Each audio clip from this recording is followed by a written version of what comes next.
ইউনিয়নকে ব্রাহ্মণবাড়িয়া ২ আসনে অন্তর্ভুক্ত করার প্রতিবাদে ঢাকা সিলেট মহাসড়ক অবরোধ করেছেন বিক্ষুব্ধ জনতা। এতে যান চলাচল বন্ধ হয়ে তীব্র যানজট তৈরি হয়েছে। এ নিয়ে আরও জানাতে চান্দুরা বাস স্ট্যান্ড থেকে যুক্ত হচ্ছেন আজিজুল সঞ্চয়।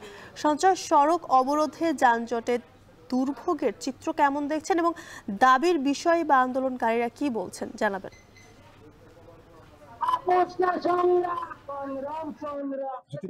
নির্বাচনী আসন সীমানা পুনর্বিন্যাসের মাধ্যমে ব্রাহ্মণবাড়িয়া অন্তর্গত দুর্নীতি উপজেলার চান্দুরা এবং উপজেলার চান্দুরা এবং অন্তর্ভুক্ত করে প্রতিবাদে আজকে বেলা 11টা থেকে সর্বদলীয় সংগ্রাম পরিষদের উদ্যোগে এই অবরোধ কর্মসূচিটি চলছে এবং এটি মহাসড়কের চান্দুরা পয়েন্টে মহাসড়কের চান্দুরা পয়েন্টে কারণে কিন্তু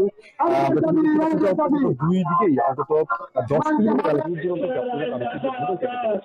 আমরা এই আন্দোলনকারী যারা নেতৃত্ব দিচ্ছেন, বিশেষ করে সর্বদলীয় সংগ্রাম পরিষদের যিনি আহ্বায়ক আছেন ইমাম হোসেন, তার সঙ্গে আমি কথা বলেছিলাম। তিনি যেটি বলছেন যে এই যে নির্বাচন কমিশনের সিদ্ধান্ত যেটি নিয়েছে যে ব্রাহ্মণবাড়িয়ার 3 আসনের অন্তর্গত দুইজন করে দুইটি ইউনিয়নকে দ্বন্দ্বের 2 আসনের অন্তর্ভুক্ত করার ফলে এখানকার বাসিন্দারা প্রশাসনিক এবং অর্থনৈতিকভাবে কিন্তু মানসিকভাবে ক্ষতিগ্রস্ত হবে, যার ফলে তারা কিন্তু দীর্ঘদিন ধরেই অর্থাৎ এই আন্দোলনে তারা প্রধান অর্থাৎ তার আগে থেকেই কিন্তু নির্বাচন কমিশন প্রথম দিকে যখন এই 3টি বিভিন্ন করে ফরেস্টের বিভিন্ন চান্দুরা 3টি ইউনিয়নকে দ্বন্দ্ব 2 আসনে অন্তর্ভুক্ত করে তখন থেকে তারা আসলে আন্দোলন চালাচ্ছিলেন।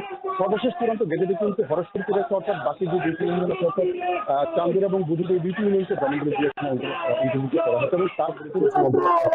হচ্ছে এবং তার প্রতিবাদে তারা আজকে এখানে বিক্ষোভ কর্মসূচি হিসেবে তারা এই মহাসড়ক অবরোধ করেছেন এবং এর ফলে মহাসড়কের দুই পাশে তীব্র যানজট তৈরি হয়েছে এবং বলছেন তারা এই অবরোধ কর্মসূচির পাশাপাশি এই আইনি লড়াই যেটি হচ্ছে সেটা কিন্তু তারা চালিয়ে যাবে। আমার কাছে এই ছিল ব্রাহ্মণবাড়িয়ার বিভিন্ন করে মহাসড়কের দুই পাশে যে অবরোধ সৃষ্টি করা হয়েছে সে সংক্রান্ত খবর। প্রতিবাদে ঢাকা সিলেট মহাসড়ক অবরোধ করেছেন বিক্ষুব্ধ জনতা, সে খবর জানাচ্ছিলেন সহকর্মী আজিজুল।